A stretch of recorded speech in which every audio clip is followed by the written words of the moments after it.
Hey, in this tutorial we're looking at section 8.2 of areas under and between curves. So this is the start of our work on anti-differentiation and integration in specialist maths, and it's expected that you've gone through some of this stuff already in maths methods as well. Okay, so we need to remember that the area is equal to our integral of f of x dx from a to b, and that gives our area under our curve. Okay, so just a reminder. Okay, so B is our terminal on our right hand end, and A is our terminal on our left hand end of our region in which we're trying to find our area. Okay, if you're required to find the area under a linear graph, it can be easier just to use geometry. So what I mean by that is, if we need to find this area here, okay, it could be easier to use geometry and find our area of a trapezium rather than doing our integration. Okay, not always the case, but it definitely can be. Okay, remember the areas above the x-axis are positive, areas below the x-axis are negative. If an area is split between a region above and a region below the x-axis, then each area needs to be found separately. The area below needs to be made positive, then the area is added together. So if we have some function that's doing this, okay, and we've got to find the area here, okay, you'd split it up and find this area, okay, and also find this area. Now this area is going to be negative when you find it. Okay, make it positive, add them together. Okay. Also that negative, the integral of a to b f of x dx is equal to positive b to a of f of x dx as well. Just a little identity there. Keep going over the page. So if we talk about areas between two curves, okay, so we've got g of x is some function that's on top of f of x. We're trying to find the area between those two curves, between a and b. What we do then is we go, well, we integrate the area under g, okay, first, then take away the area under f, okay, and that leaves us with our difference in between. Okay. It doesn't actually matter if part or all of the area is below the x-axis, this process will still work. Okay, so if we've got this situation, it doesn't matter here. Okay, you won't actually end up having problems where it cancels out. Okay, because really, if you think about the area under f here, well, that's negative.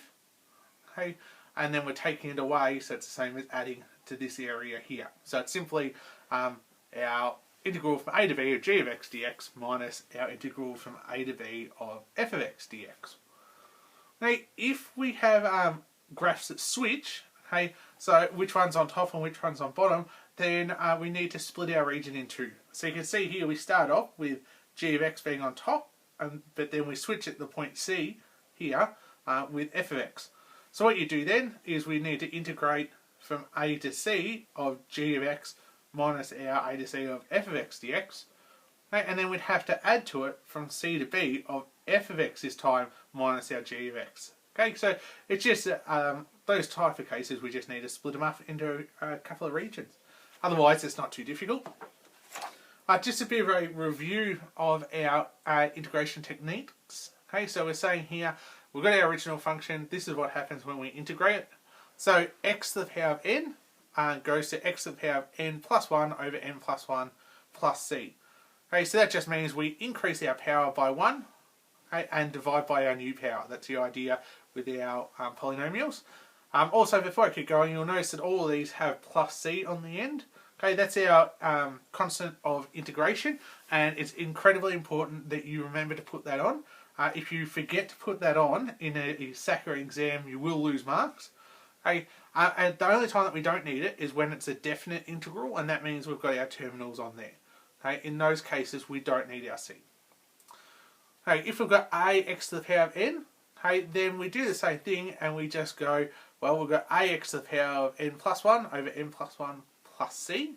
If we have ax plus b to the power of n, then this time what we do is, instead of just dividing by n plus 1, we've got to multiply it by this a value. So it becomes ax plus b to the power of n plus 1 divided by a times n plus 1 plus c. Exponentials are really nice. E to the x just goes to e to the x plus c. That would be expected from our knowledge of differentiation. E to the kx goes to 1 on k e to the kx plus c. Sine of x goes to negative cos. You'll notice that they're the opposite for our derivatives. Sine of ax plus b gives us negative 1 on a cos of ax plus b plus c. Similarly, cos of x it goes to sine of x plus c. Cos of ax plus b goes to 1 on a sine of ax plus b plus c. Tan x, this one's a little bit surprising. It actually goes to negative log to the base e of the modulus of cos of x plus c. Or you can bring that negative up the top, okay, because we have log laws, and it becomes log to the base e of the modulus of sec of x plus c. If we make it tan of ax plus b, then all that happens is similar to these ones. We just bring a 1 on a out the front, okay, and then you can make the negative again. You can bring it up, and instead of being cos, we can make it sec. 1 on x becomes log to the base e of the modulus of c, and 1 on ax plus b becomes 1 on a log to the base e of ax plus b, sorry, the modulus of ax plus b plus c. Now remember, modulus just means that anything that would normally have negative x values become positive x values. Okay, so we treat all our negative side of our x-axis as positive. Hey, we've got a few properties just to run through before we get into our worked examples. Okay, so if we've got if we're taking the integral of two functions that have either been added or subtracted together, then you can simply do them separately. Okay, you can split them into parts. If you have a constant times by a function, you can bring the constant out the front. That one can be a really handy little one to remember. This one isn't really one that we use too often, but if your region is from A to A, then the area is going to be 0. Well, that makes perfect sense because you're only talking about like a straight line which has no area. I had this one in just before. A to B of f of x dx is equal to negative b to a of f of x dx. Okay, when we're actually solving these, okay, what we do is we write it like this to start off with. So obviously we've got our integral from a to b of f of x dx. That equals capital F of x from from a to b. So we write it like this as a step in between. Okay, and then what we do is we sub in our b value in for x, and then we sub in our a value in for x, and we take our results away from each other. Okay, so I think we're up to a couple of worked examples now. Okay, worked example 1. Okay, find the area bounded by the line y equals 2x plus 3, the x-axis, and the lines x equals 2 and x equals 6. Now this is a linear one, and we could actually use just simple geometry, but we're not going to. We need to get better at this.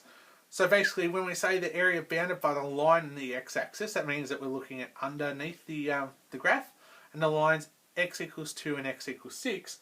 Okay, what that is that's our a and b values. So what we can say is we're looking for the integral from 2 to 6, okay, of 2x plus 3 dx. Make sure you always write the dx as well. Again, on Saxon exams, you'll lose marks for not having dx on there. So what we can do here now is we can say, well, this is going to equal, we do our big square bracket. Well, we've got to increase our power by 1 and divide by our new power. So our power is currently 1, so it's going to go to 2. When we divide by 2, we'll cancel out our 2. So this will go to x squared. And 3 goes to 3x. Okay, so if you have a constant, okay, at all, you just put an x on it. And that's from 6 to 2. Okay, so what we need to do now is actually put in our terminals.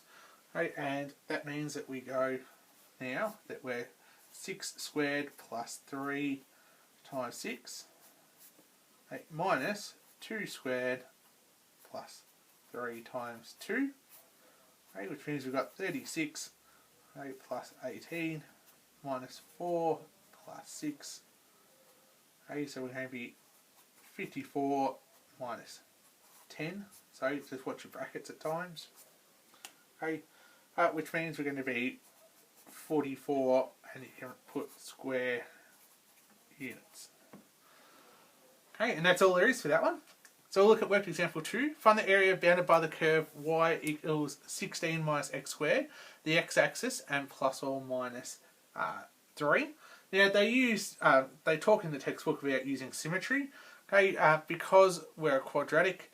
Okay, and with the nature of this quadratic, it's symmetric about the y-axis. So you could just find the area from 0 to 3 and then double it. Honestly, it's just as easy to actually just put it all in and do it anyway. So, which is what we'll do. So we'll say we've got 16 minus our x squared, and we're saying we're going from minus 3 to 3, don't forget our dx, okay, which means we do our square brackets. Well, 16 has to go to 16x, minus, well, we're going to go x to the power 3, because we're going to increase it, and divide by our new power, and that's from 3 to minus 3.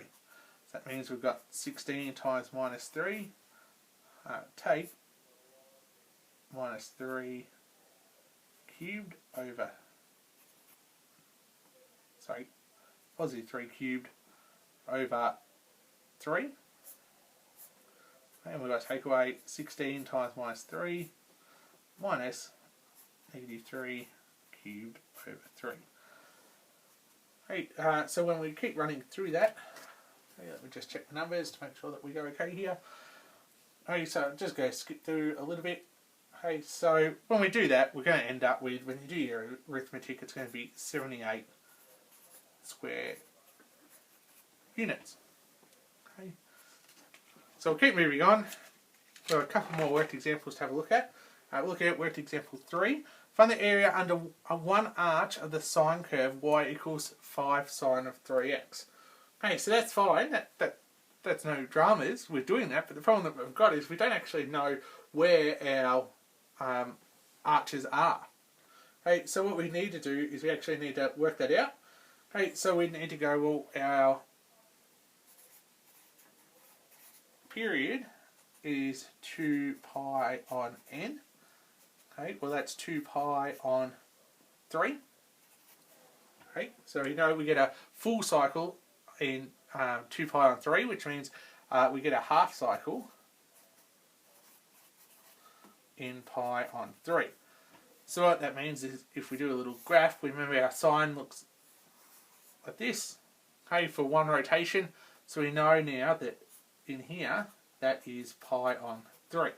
Okay, so we can see then our terminals need to be from 0 to pi on 3. So we can say we need to integrate 5 sine of 3x from 0 to pi on 3 with respect to x. Okay, what you can do is we can bring that 5 out the front. Go 0 to pi on 3, or just sine of 3x now.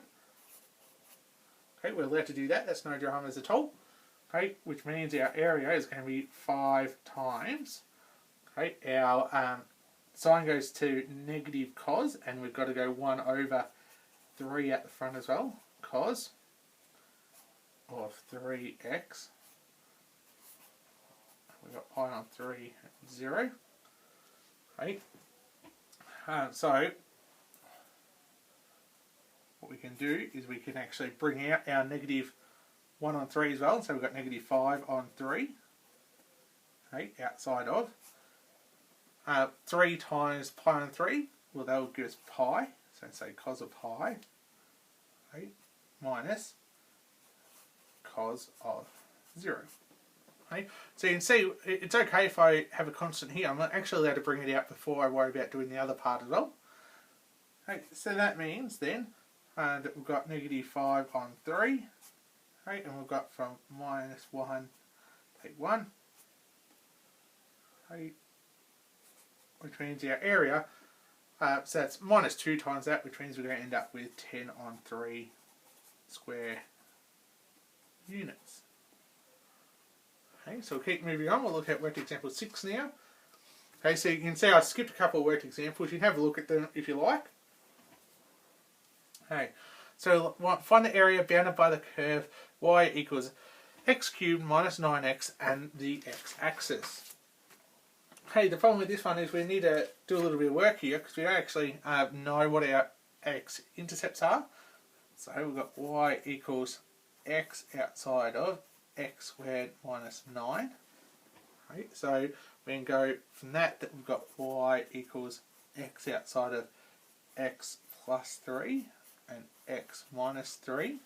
Okay, so we've got an idea now of where our intercepts are, so often it can be handy just to draw a quick little sketch to get your head around what's happening. So I'm going to do with this one. Okay, so we know we're going x-intercept at minus 3. and positive 3 and 0. I'm a positive cubic. So I'm going to look something like this. Okay. So, and we want this area and this area. So what we need to do is we're going to have to split our areas into two parts. Okay, otherwise we're going to have a problem with them cancelling out. Okay, so what we need to do is we need to integrate from minus 3 to 0 of x cubed minus 9x dx. Okay, and then, because if you like, we can say that we've got to change this to being positive and then add it to it. Well, we can actually take away the 0 to 3 part. So take 9x dx. Okay, and then we'll actually get our answer. However, we can actually make this a bit quicker. Okay, and this is one of the times that symmetry does work for us, because if you should realise, hopefully, that these two areas are going to be the same. Okay, so instead, what we can do is we can say, well, let's work with the negative one because we know we're going to end up with positive numbers at least. So we're going to go 2 times our minus 3 to 0 of x cubed minus 9x dx. Okay, so if we do that, we'll actually be able to get our area. So when we do that, we get 2 times our x to the 4 on 4 minus 9x squared on 2 from 0 to minus 3. Okay. What we could do is take out a half outside of this and it'll get rid of our 2, and that'll leave us with x to the power 4 on 2 minus 9x squared from minus 3 to 0. Okay, which means we've got to sub in our points. So we're saying now that we've got 0 to the 4 on 2 minus 9 times 0 squared, okay, minus 3 to the 4 on 2, take 9 times minus 3 squared. Okay, and when we do that, what we find is that we've got an area of 40.5 square units. Okay, if you finish off the arithmetic. Okay, so we've got one last worked example to look at, which is worked example 7, and we want to find the area between the parabola y equals x squared minus 2x take 15 and the straight line y equals 2x take 3. Okay, so they haven't actually told us a lot, okay, about this, so we don't know where they intersect or anything like that. Okay, so we've got a little bit of work to do on this one. We actually need to find when these two are equal. Okay, but first of all, let's actually factorise this, and we'll say we get y equals x take 5 and x plus 3. So we know our intercepts, our x-intercepts are minus 3 and 5. Okay, so it gives us a little bit of an idea of what's happening with our parabola. Okay, and what we need to do is we need to look at seeing these things to be equal to each other. So really we can say that we know what y is, so we can really say, well, 2x minus 3 equals our x squared take 2x minus 15. Okay, so we can rearrange this. Okay, so we can take away 2x. So what we're going to do is say 0 equals x squared, okay, minus 4x plus 12. Okay, when we do that, and then that means then that we factorise this and say 0 equals x plus 6, x minus 6, x. No, sorry, that's not right. Because that is minus 12. Sorry about that little mistake. When we add on our 3, it should be minus 12, not positive 12. So when we factorise, it's x minus 6 and x plus 2. Okay, so we now know where our two equations, or our two graphs intersect. So now we have our terminals that we can use. Okay, if we draw a little picture of this though, which is useful to do, what we find is we have our parabola that goes like this, okay, and that's our 5, that's our -3. We know that they intersect at 2 and 6.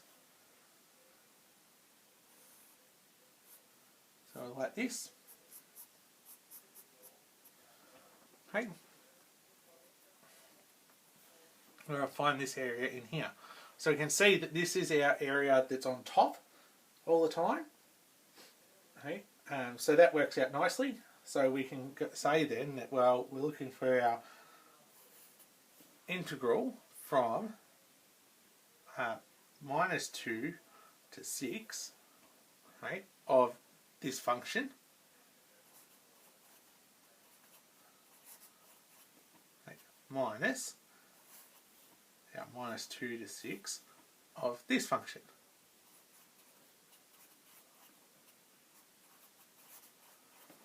Okay. Now the good thing is we can actually use our identities here to actually bring these together and say that we can go from -2 to 6. Okay, we can actually bring these together. Okay. So when we do that, we get -x squared plus 4x plus 12 dx. Okay, so we're really just integrating our function, and when we bring these together, when we take it away, so it's similar to this but not quite the same, we're taking it away. Okay, so even though we've got our two separate functions, and you could have integrated them separately and then added together, well, done our area and everything, we can actually just do it in one step, which works out really nicely. Okay, so we need to integrate this, which makes it -x to the 3 on 3 plus, well, we've got to make it x squared on 2, so it's going to make it 2x squared plus 12x from -2 to 6. So we're going to get -6 cubed on 3 plus 2 times -6 squared plus 12 times -6. Take away our -2, sorry, that minus is out there, -2 cubed on 3 plus 2 times -2 squared plus 12 times -2. Okay, when we do that, when you run through your arithmetic, you find that you get 85 1/3 square units. Okay. So look, they don't use any really difficult functions in the worked examples for this section, but just be mindful that any of these type of questions that we did, we really could be using any of the functions that we've seen here. Okay. So we wouldn't be able to do that part that we just did in the last worked example where we combined them if, for example, we had something where it was x to the power of n and, say, sine of x. Okay, it's not going to work as well just to turn them into one function. Okay, so there is a bit of stuff in here that is a little bit new, but at the same time, hopefully we've seen it in math methods already, and that we can get through it without too much trouble.